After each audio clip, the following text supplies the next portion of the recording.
Hello, എല്ലാവർക്കും ബയോസിന്റെ HSA natural science ക്ലാസ്സിലേക്ക് വീണ്ടും സ്വാഗതം. ഇന്ന് നമ്മൾ ഡിസ്കസ് ചെയ്യുന്നത് മൊഡ്യൂൾ 6 ക്രോപ്പ് ഇംപ്രൂവ്മെന്റ് എന്ന ടോപ്പിക്കാണ്. ഇതിൽ പ്ലാന്റ് ബ്രീഡിംഗ് ടോപ്പിക്കിന്റെ ഒബ്ജക്റ്റീവ്സും ഡിഫറെന്റ് ബ്രീഡിംഗ് മെത്തേഡുകളുമാണ് ഡിസ്കസ് ചെയ്യുന്നത്. പോകാം വീഡിയോയിലേക്ക്. എന്താണ് പ്ലാന്റ് ബ്രീഡിംഗ് അഥവാ സസ്യ പരിപാലനം അല്ലെങ്കിൽ സസ്യ പ്രജനനം എന്ന് പറയും. പ്ലാന്റ് ബ്രീഡിംഗ് എന്താണ്, അതിന്റെ ഒബ്ജക്റ്റീവ്സ് ആണ് നമുക്ക് പഠിക്കേണ്ടത്.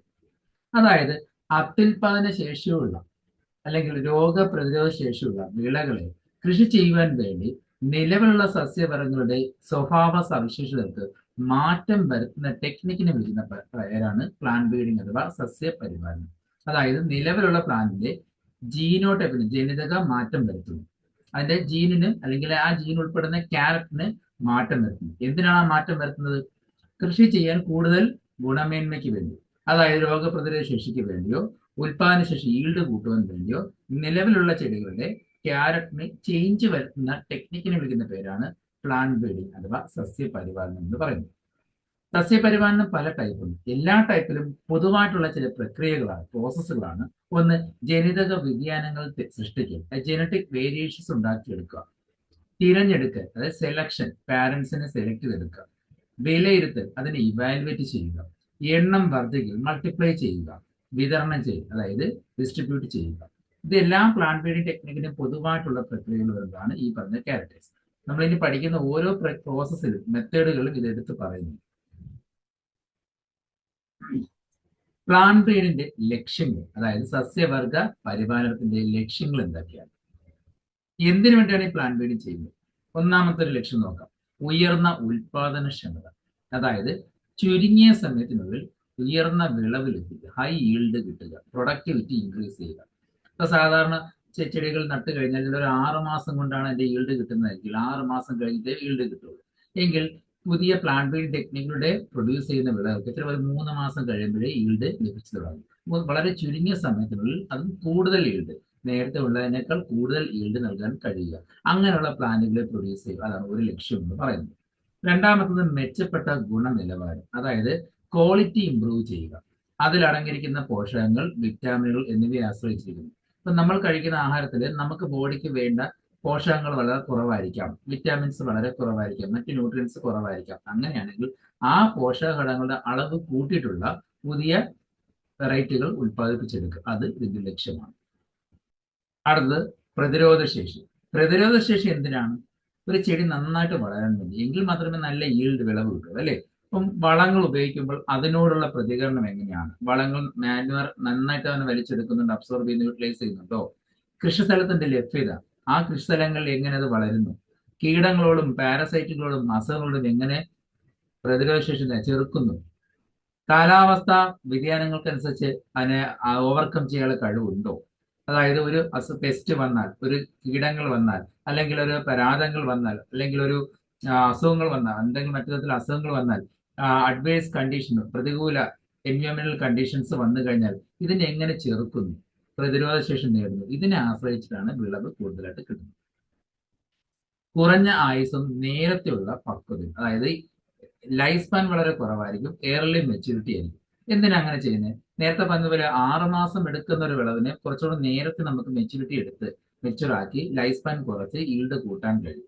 അപ്പോൾ കുറച്ചുകൂടി ഉൽപാദനം കൂടും. 6 മാസം കിട്ടേണ്ട വിളവ് 3 മാസം കൊണ്ട് കിട്ടുകയാണെങ്കിൽ 6 മാസം കൊണ്ട് ഇരട്ടിയല്ലേ കിട്ടുന്നത്. നേരത്തെ കിട്ടിക്കൊണ്ട് ഇരട്ടി കിട്ടും. 3 മാസം കൂടുമ്പോൾ ഇരട്ടി ലാഭമായിരിക്കും കിട്ടുക, അല്ലെങ്കിൽ ഇരട്ടി ഈൽഡ് ആയിരിക്കും കിട്ടുന്നത്, അല്ലേ? അപ്പൊ ചുരുങ്ങിയ സമയത്തുള്ള കൂടുതൽ വിളവ് നൽകുക എന്നത് ഇതിന്റെ ഒരു ലക്ഷ്യമാണ്. വരൾച്ച, ഡ്രൗട്ട്, അതുപോലെ താപനില, ടെമ്പറേച്ചർ, കാറ്റ്, അതുപോലെ ലവണത്വം, സാലിനിറ്റി, മഞ്ഞ്, ഇവയോടുള്ള പ്രതിരോധം, ഇവയെ എങ്ങനെ ഓവർകം ചെയ്യുന്നു, അല്ലെങ്കിൽ അതിനെ ഓവർകം ചെയ്ത് വളരാനുള്ള കഴിവ് നേടിയെടുക്കുക, അതാണ് മറ്റൊരു ലക്ഷ്യം എന്ന് പറയുന്നത്. നിശ്ചിത വളർച്ചയുള്ള വിളകൾ ഉൽപ്പാദിപ്പിക്കുക, ലിമിറ്റഡ് ഗ്രോത്ത് ഉള്ള, ഡിറ്റർമിനിങ് ഗ്രോത്ത് ഉള്ള, നമുക്ക് അറിയാം ഇന്ന സമയത്തിനുള്ളിൽ അതിന്റെ വിളവ് കിട്ടും. അപ്പൊ കുറച്ചുകൂടി ഈസി ആയിട്ട് നമുക്ക് വളർത്തിയെടുക്കാനും ഈൽഡ് കൂട്ടാനും പറ്റും. അങ്ങനെ ഡിറ്റർമിനിങ് ആയിട്ടുള്ള ഗ്രോത്ത് ഉള്ള പ്ലാന്റുകളെ കൂടുതലായിട്ട് എന്ത് ചെയ്യുക, വളർത്തിയെടുക്കുക. ഒരു പ്ലാന്റ് നട്ടാൽ എന്ന് കായ്ക്കുമെന്നോ എന്ന് ഈൽഡ് കിട്ടുമെന്നോ അറിയാതെ നമ്മൾ വളർത്തിയിട്ട് കാര്യമുണ്ടോ? അപ്പോൾ അവിടെ ഡിറ്റർമിനേഷൻ ഇല്ല, അതായത് ഡിറ്റർമിനന്റ് അല്ല. എത്ര നാൾ കഴിഞ്ഞിട്ടാണ് അതിന്റെ ഈൽഡ് കിട്ടുക എന്ന് പറയാൻ കഴിയില്ല. അങ്ങനെ സംഭവിക്കാതിരിക്കാൻ ഡിറ്റർമിനന്റ് ആയിട്ടുള്ള, നിശ്ചിത വളർച്ചയായിട്ടുള്ള പ്ലാന്റുകളെ പ്രൊഡ്യൂസ് ചെയ്തെടുക്കുക, അത് ഇതിന്റെ ലക്ഷ്യമാണ്. വിശാലമായ പൊരുത്തപ്പെടൽ, അതായത് അക്ലമേറ്റേഷൻ കണ്ടീഷൻ എന്ന് പറയില്ല, ആ കണ്ടീഷനുമായിട്ട് പൊരുത്തപ്പെട്ട് ജീവിക്കുക. ഏത് സാഹചര്യങ്ങൾ വന്നാലും അതുമായി പൊരുത്തപ്പെടാനുള്ള കഴിവ്, അത് ടെമ്പറേച്ചർ ആയാലും സലിനിറ്റി ആയാലും അവിടുത്തെ എൻവയോൺമെന്റ് മറ്റ് കണ്ടീഷൻസ് ആയാലും സോയിൽ കണ്ടീഷൻ ആയാലും എന്തായാലും അതുമായിട്ട് ഇഴുകി ചേരാനുള്ള കഴിവ് ഇത്തരം പ്ലാന്റ്സിന് ഉണ്ടായിരിക്കും. എങ്കിൽ ഏത് കാലാവസ്ഥയിൽ നമുക്ക് വളർത്തിയെടുക്കാൻ പറ്റും. ചില പ്ലാന്റുകളെ ചില കാലാവസ്ഥയിൽ വളരില്ല. നമ്മൾ പ്ലാന്റ് ബ്രീഡുകൾ പ്രൊഡ്യൂസ് ചെയ്യുന്ന പ്ലാന്റുകൾക്ക് ഏത് കാലാവസ്ഥയിലും വളരാനുള്ള കഴിവുണ്ടായിരിക്കും. അഭികാമ്യമായ കാർഷിക സ്വഭാവ സവിശേഷതകൾ, അതായത് നമുക്ക് യൂസ്ഫുൾ ആയിട്ടുള്ള ക്യാരക്ടേഴ്സ് ഉള്ള പ്ലാന്റുകളായിരിക്കും പ്രൊഡ്യൂസ് ചെയ്യുക. ഉയരം കൂടുക, അപ്പോൾ അതുവഴി കൂടുതൽ ഈൽഡ് ഉണ്ടാകുക. ഹൈറ്റ് കൂടുന്തോറും ബ്രാഞ്ച് കൂടുതലുണ്ടാകും. ഓരോ ബ്രാഞ്ചിലും പൂക്കൾ ഒരുപാട് ഉണ്ടാവുകയും ഈൽഡ് കൂടുകയും ചെയ്യും. അങ്ങനെ ഈൽഡ് കൂട്ടാനുള്ള ടെക്നിക്ക്, അത് ഒരു പ്ലാന്റ് ബ്രീഡിന്റെ ലക്ഷ്യമായിട്ട് പറയാം. ഹൈറ്റ് കൂട്ടുക, ബ്രാഞ്ച് കൂട്ടുക, പൂക്കളുടെ എണ്ണം കൂട്ടുക, അപ്പോൾ പ്രൊഡക്ടിവിറ്റി കൂടുതലായിരിക്കും. വിത്തുകളുടെ നിദ്രാവസ്ഥയ്ക്ക് മാറ്റം വരുത്തുക, ഡോർമൻസിക്ക് മാറ്റം വരുത്തുക. ചില പ്ലാന്റിന്റെ സീഡിന്റെ ഒരു പ്രത്യേകത ഉള്ളത്, നമ്മളത് ഈൽഡ് എടുത്തിന് തൊട്ട് മുമ്പ് ഇൻ കേസ് ഒരു മഴ വന്നാൽ പെട്ടെന്ന് തന്നെ സീഡ് ജെർമിനേറ്റ് ചെയ്ത് അതിന്റെ ഈൽഡ് അങ്ങ് നഷ്ടപ്പെട്ടു പോകും. നമുക്ക് വിളവെടുക്കാൻ പറ്റുന്നതിന് മുമ്പേ അത് വീണ്ടും സീഡുകൾ ജെർമിനേറ്റ് ചെയ്ത് തുടങ്ങും.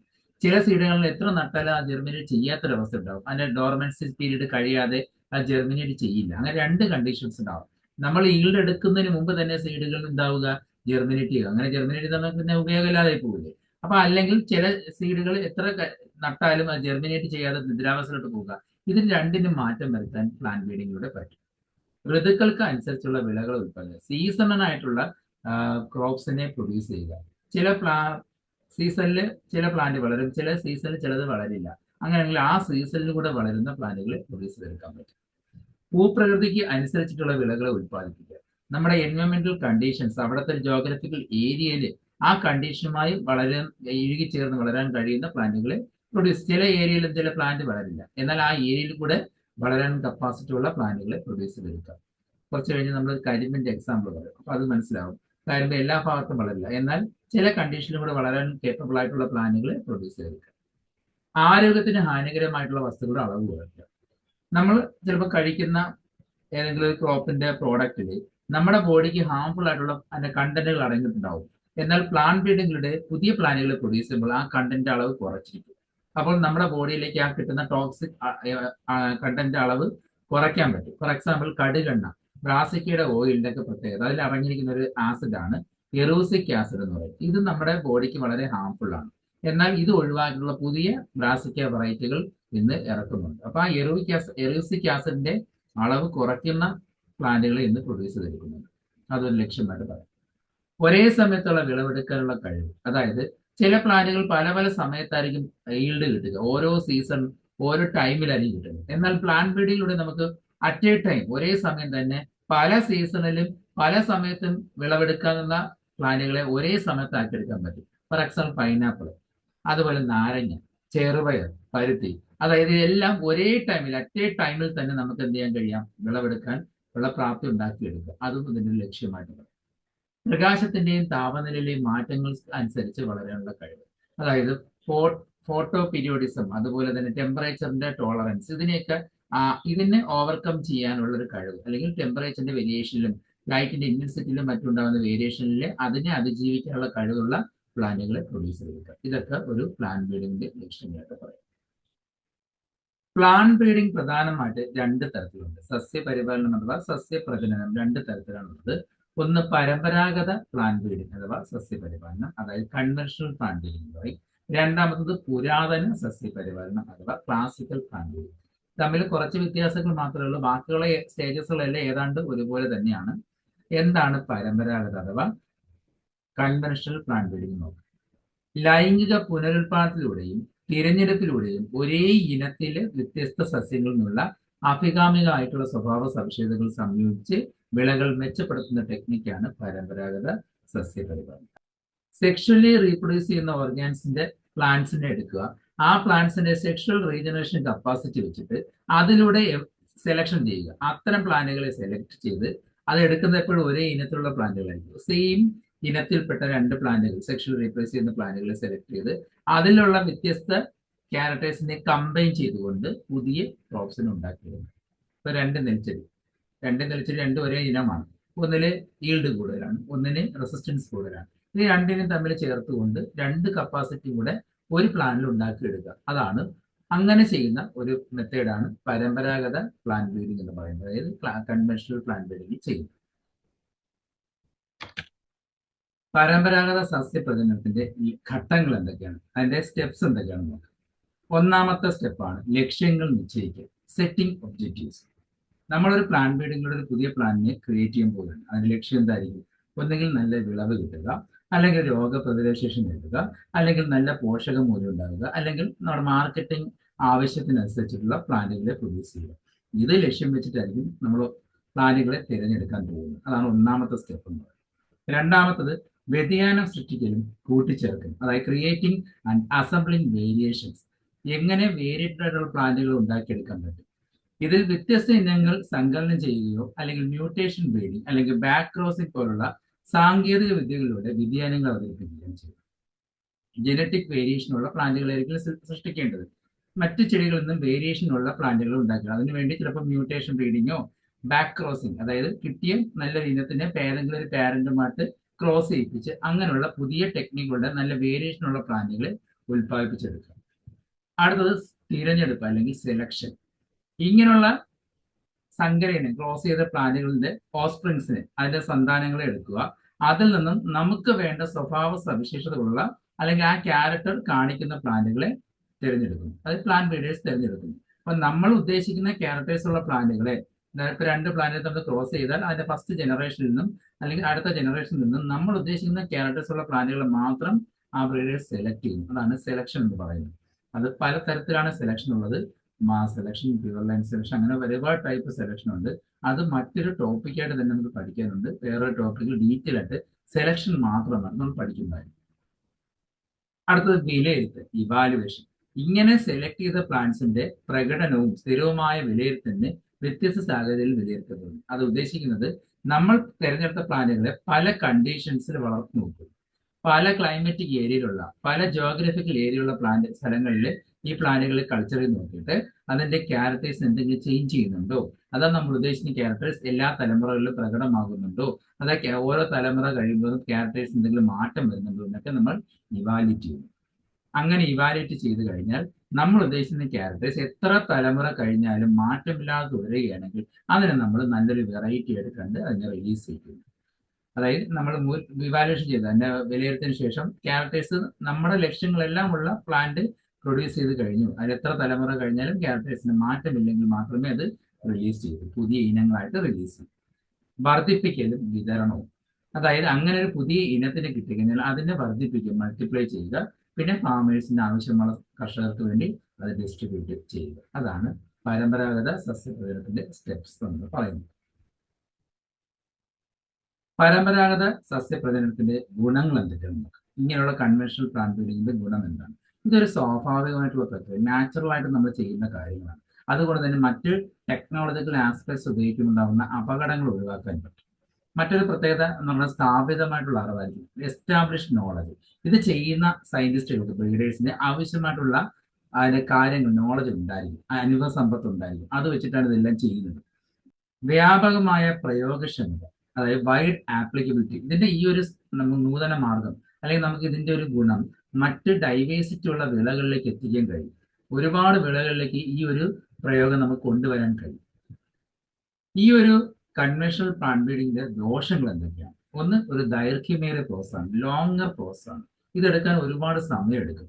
ഒരു ജനറേഷൻ ഒരു 10-12 ജനറേഷൻ വരെ ചിലപ്പോൾ നമുക്ക് നോക്കേണ്ടി വരും.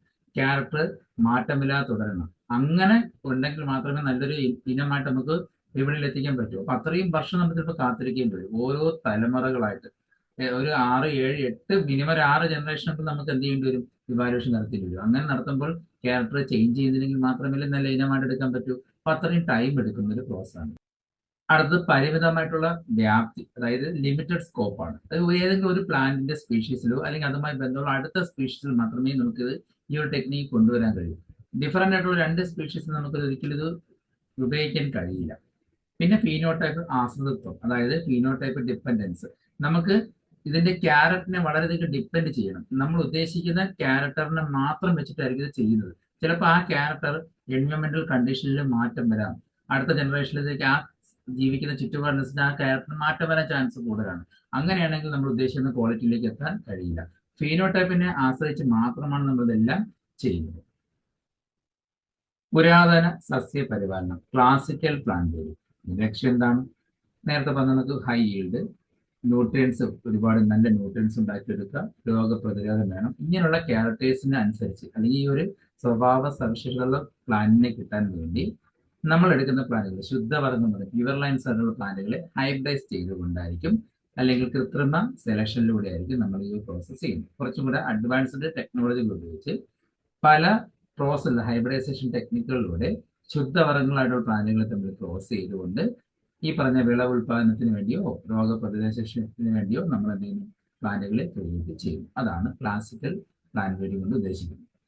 ഇവിടെ നമ്മൾ ഹൈബ്രിഡൈസേഷൻ ടെക്നിക്കിന് വേണ്ടി ഏറ്റവും കൂടുതൽ എടുക്കുന്ന ഒരു പ്രത്യേകത ജനറ്റിക് വേരിയേഷനുള്ള പ്ലാന്റുകളായിരിക്കും എടുക്കുന്നത്. ജനറ്റിക് വേരിയേഷനുള്ള പ്ലാന്റുകളെയും പിന്നെ ഹോമോലോഗസ് റീകോമ്പിനേഷൻ, രണ്ട് വ്യത്യസ്ത ഗുണങ്ങളുള്ള പ്ലാന്റുകളെ കോമ്പിനേഷൻ ചെയ്തുകൊണ്ട് കമ്പൈൻ ചെയ്യിപ്പിച്ചുകൊണ്ട് ഒരു പ്ലാന്റിനെ ക്രിയേറ്റ് ചെയ്യുക. അതാണ് ക്ലാസിക്കൽ ബ്രീഡിങ്ങിൽ ഉപയോഗപ്പെടുത്തുന്നത്.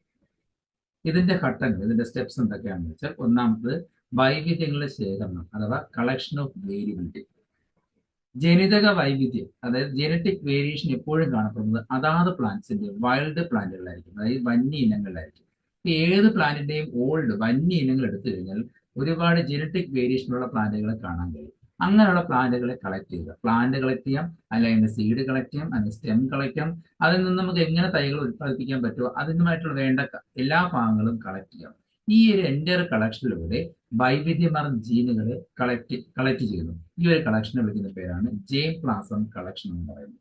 അപ്പം നമുക്ക് വേണ്ട ക്യാരക്ടേഴ്സ് ഉള്ള ജീനുകളുള്ള ആ അലീലുകളുള്ള പ്ലാന്റുകളെ മൊത്തത്തിൽ കളക്ട് ചെയ്യുന്നു. അതിന്റെ ഏത് പാർട്ട് വേണം കളക്ട് ചെയ്യാം. ആ ഒരു കളക്ഷനെയാണ് ജേംപ്ലാസം കളക്ഷൻ കൊണ്ട് ഉദ്ദേശിക്കുന്നത്. ആ കളക്ഷനിലൂടെ നമുക്ക് വേണ്ട ഡൈവേഴ്സിറ്റി നമ്മൾ ശേഖരിക്കുകയാണ് ചെയ്യുന്നത്. അതാണ് ഒന്നാമത്തെ സ്റ്റെപ്പ് എന്ന് പറയുന്നത്. പിന്നെയുള്ളത് വിലയിരുത്തലും മാതൃസസ്യങ്ങളുടെ തിരഞ്ഞെടുപ്പ്. നമ്മളിങ്ങനെ ജേംപ്ലാസം കളക്ഷൻ ചെയ്യും, അതിൽ നിന്നും ആ പ്ലാന്റുകളെ വളർത്തി വലുതാക്കി നോക്കും.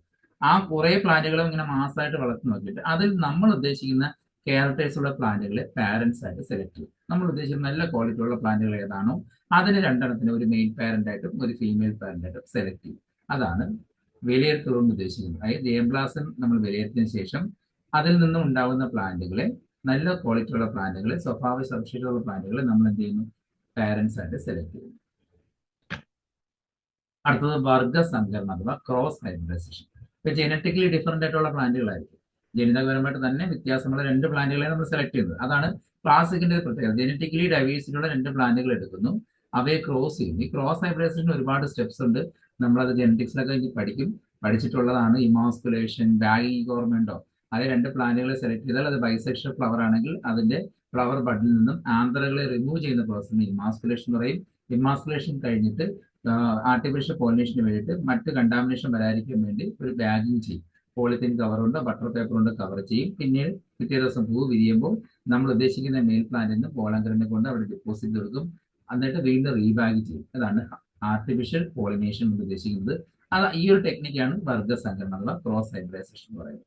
അതിനുശേഷം ആ പ്ലാന്റിലെ സീഡിനെ സെലക്ട് ചെയ്യുന്നു. ആ പ്ലാന്റിൽ നിന്ന് ഒരുപാട് സീഡ് ഉണ്ടാവും. ആ സീഡുകളെല്ലാം കളക്ട് ചെയ്യും. എന്നിട്ട് അതിനെ സെലക്ട് ചെയ്യും, അത് ഇവാലുവേറ്റ് ചെയ്യും. നമ്മൾ ഉദ്ദേശിക്കുന്ന ക്വാളിറ്റി അതിനുണ്ടോ, ആ സീഡുകളെ ജെർമിനേറ്റ് ചെയ്ത് നോക്കുന്നു. വളർന്നുന്ന പ്ലാന്റുകൾ നമ്മൾ ഉദ്ദേശിച്ച രണ്ട് പ്ലാന്റിന്റെയും ക്വാളിറ്റികളിൽ കമ്പൈൻ ചെയ്തിട്ടുണ്ടോ എന്ന് നമ്മൾ എന്ത് ചെയ്യുന്നു? അതായത് റീകോമ്പിനേഷൻ നടന്നിട്ടുണ്ടോ, അല്ലെങ്കിൽ ശ്രേഷ്ഠ പുനഃസംയോജനം എന്ന് പറയാം. നമ്മൾ ഉദ്ദേശിക്കുന്ന ക്വാളിറ്റികൾ കമ്പൈൻ ചെയ്തിട്ടുണ്ടോ, റീകോമ്പിനേഷൻ നടന്നിട്ടുണ്ടോ എന്ന് ഇവാലുവേറ്റ് ചെയ്യുന്നു. അതിനുശേഷം അതിനെ സെലക്ട് ചെയ്യുന്നു. അതിനുശേഷം ഇവാലുവേറ്റ് ചെയ്യുന്നു. ബാക്ക് ക്രോസിങ്ങും ആവർത്തനം വേണമെങ്കിൽ നമ്മൾ കിട്ടിയ ഹൈബ്രിഡിൽ നല്ല ക്വാളിറ്റി ഉള്ള ഹൈബ്രിഡ് ആ ക്യാരക്ടേഴ്സ് നിലനിർത്തുന്നുണ്ടെന്ന് അറിയാൻ വേണ്ടി ഏതെങ്കിലും ഒരു പാരന്റുമായിട്ട് തിരിച്ച് ബാക്ക് ക്രോസിംഗ് നടത്താം. അതിങ്ങനെ റിപ്പീറ്റ് ചെയ്ത് നോക്കാം. ഈ ക്യാരക്ടേഴ്സിന് മാറ്റമില്ലാതെ തുടരാനും ആ ജീനുകൾ വീണ്ടും കമ്പൈൻ ചെയ്യാൻ വേണ്ടിയിട്ട് ബാക്ക് ക്രോസിംഗ് ചെയ്തു നോക്കാം. അതിനുശേഷം മൂല്യനിർണ്ണയവും പ്രകാശനവും. നമ്മൾ അങ്ങനെ ബാക്ക് ക്രോസിംഗിലൂടെ സെലക്ട് ചെയ്യുന്ന പ്ലാന്റ്സിലെല്ലാം നമ്മൾ ഉദ്ദേശിക്കുന്ന സ്വഭാവ സവിശേഷതകൾ ഉണ്ട് എന്ന് ഉറപ്പുവരുത്തി കഴിഞ്ഞാൽ അതിനെ ഇവാലുവേറ്റ് ചെയ്യുന്നതെന്ന് വെച്ചാൽ എപ്പോഴും പല കണ്ടീഷനിലൊക്കെ വളർത്തി നോക്കും. പല ക്ലൈമറ്റിക് ജോഗ്രഫി ഏരിയയിലൊക്കെ വളർത്തി നോക്കി അതിന് ക്യാരക്ടർ എത്ര തലമുറ കഴിഞ്ഞാലും ക്യാരക്ടേഴ്സിന് മാറ്റമില്ലെന്ന് കണ്ടാൽ മാത്രമേ അത് എന്ത് ചെയ്യുന്നുള്ളൂ? പ്രകാശനം ചെയ്യും. റിലീസ് ചെയ്ത് പുതിയ ഇനങ്ങളായിട്ട്, വിളകളായിട്ട് വാണിജ്യപരമായിട്ട് വിതരണം ചെയ്തു.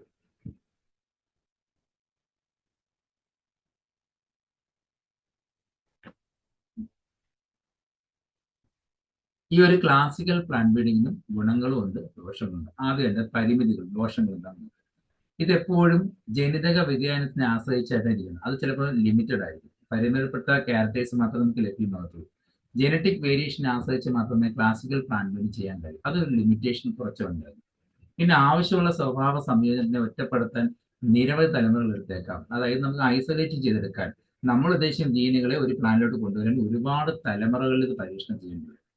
കാരണം രണ്ട് പാരലിനെ ക്രോസ് ചെയ്ത് ഉണ്ടാകുന്ന ആദ്യ ജനറേഷനിൽ ഈ രണ്ട് ക്യാരക്ടേഴ്സ് ഉണ്ടായിരിക്കും. പക്ഷേ അടുത്ത ജനറേഷനിൽ വീണ്ടും അതുപോലെ വേർതിരിയുള്ള സ്വഭാവം, ആ പാരന്റിന്റെ സ്വഭാവം വരാനും അല്ലെങ്കിൽ ആ പഴയതുപോലെ ആകാനും പുതിയ ക്യാരക്ടേഴ്സ് മിക്സ് ചെയ്യാനൊക്കെ ചാൻസ് കൂടുതലാണ്. സെക്കൻഡ് ജനറേഷനിൽ പാരന്റ് സ്വഭാവം കാണിക്കാനുള്ള ടെൻഡൻസി കൂടുതലായിരിക്കും. അങ്ങനെ വരാതിരിക്കാൻ നമ്മൾ ഉദ്ദേശിക്കുന്ന ജീനുകൾ ഐസൊലേറ്റ് വേർതിരിച്ച് ആ എല്ലാ ജനറേഷനിലും നമ്മൾ ഉദ്ദേശിക്കുന്ന പാനലിലേക്ക് എത്തിച്ചേരാൻ വേണ്ടി ചിലപ്പോൾ ഒരുപാട് തലമുറകൾ എടുത്തേക്കാം.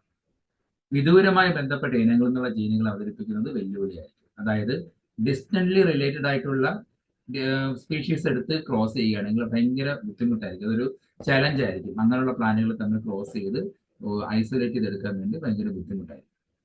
ഇതിന്റെ ഗുണങ്ങൾ എന്ന് പറയുന്നത് ചെലവ് കുറഞ്ഞൊരു മെത്തേഡാണ്. കുറച്ചുകൂടെ ഈസി ആയിട്ടുള്ള സാങ്കേതിക വിദ്യകൾ ഉപയോഗിച്ച് നമുക്ക് ചെയ്യാൻ പറ്റും. പിന്നെ ഇന്ന് നിലവിലുള്ള പല വിളകളെയും ഈ ഒരു രീതിയിൽ ഉത്പാദിപ്പിച്ച് തെളിയിക്കപ്പെട്ട് സക്സസ് ആയവയാണ്.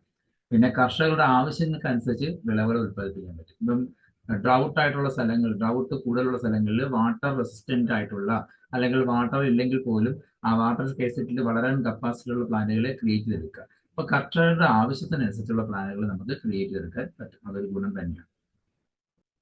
അപ്പോൾ ഇന്നത്തെ ക്ലാസ്സിൽ നമ്മൾ ഡിസ്കസ് ചെയ്തത് പ്ലാൻ ബ്രീഡിന്റെ ഒബ്ജക്റ്റീവ്സും ഡിഫറെന്റ് ടൈപ്സ് മെത്തേഡുകളുമാണ്. അതായത് കൺവെൻഷണൽ, ക്ലാസിക്കൽ പ്ലാൻ ബ്രീഡിംഗ് ഞാൻ ഡിസ്കസ് ചെയ്തു. ഇനി നമുക്ക് ഡിസ്കസ് ചെയ്യാനുള്ളത് അച്ചീവ്മെന്റ്സ് ആണ്. അത് അടുത്ത ക്ലാസ്സിൽ നമ്മൾ ഡിസ്കസ് ചെയ്യും. ഇന്നത്തെ ക്ലാസ് മനസ്സിലായെങ്കിൽ ലൈക്ക് ചെയ്യുക, സബ്സ്ക്രൈബ് ചെയ്യുക. അടുത്ത ക്ലാസ് കാണുന്നതിലേക്കും എല്ലാവർക്കും ശുഭദിനം നേരുന്നു.